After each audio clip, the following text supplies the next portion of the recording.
কেদারনাথ পাণ্ডে নাকি রাহুল সাংকৃত্যায়ন, কার লেখা আপনার সবচেয়ে বেশি ভালো লাগে একটু ভাবুন তো। নিশ্চয়ই বলবেন রাহুল সাংকৃত্যায়ন, তাই না? কারণ বইয়ের বাজারে রাহুল সাংকৃত্যায়নের নাম আমরা যতটা দেখি, কেদারনাথ পাণ্ডের নাম কিন্তু সেটা চোখে পড়ে না। এর কারণ কি হতে পারে? নিশ্চয়ই কোনো কারণ আছে। 1930 সালে কেদারনাথ পাণ্ডে যখন বৌদ্ধ ধর্ম গ্রহণ করলো, তখন তার নাম হলো রাহুল সাংকৃত্যায়ন। অর্থাৎ এই কেদারনাথ পাণ্ডে এবং রাহুল সাংকৃত্যায়ন ভিন্ন দুজন ব্যক্তি নয়, বরং একজন লেখকেরই নাম। তো আজকে এই লেখকের 3টি বই নিয়ে কথা বলবো। প্রথমেই ভোলগা থেকে গঙ্গা।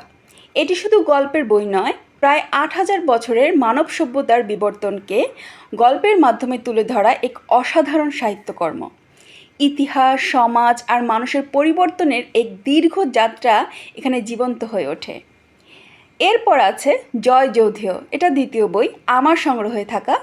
ইতিহাস ভিত্তিক এই উপন্যাসে উঠে এসেছে প্রাচীন ভারতের যৌধেয় গণরাজ্যের স্বাধীনতার লড়াই, সাহস এবং আত্মমর্যাদার গল্প।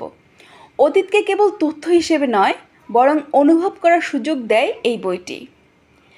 তৃতীয় বইটি হচ্ছে কমিউনিজম ও ভাবিকাল।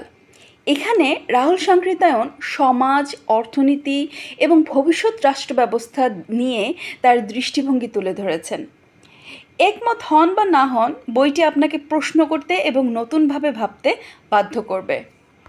ইতিহাস, দর্শন আর সমাজচিন্তা যদি আপনি ভালোবাসেন, তাহলে রাহুল সাংকৃত্যায়নের এই 3টি বই অবশ্যই আপনার পড়ার তালিকায় থাকা উচিত।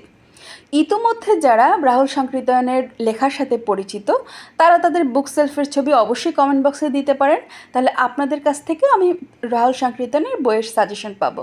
তো সবাই ভালো থাকবেন। আল্লাহ হাফেজ।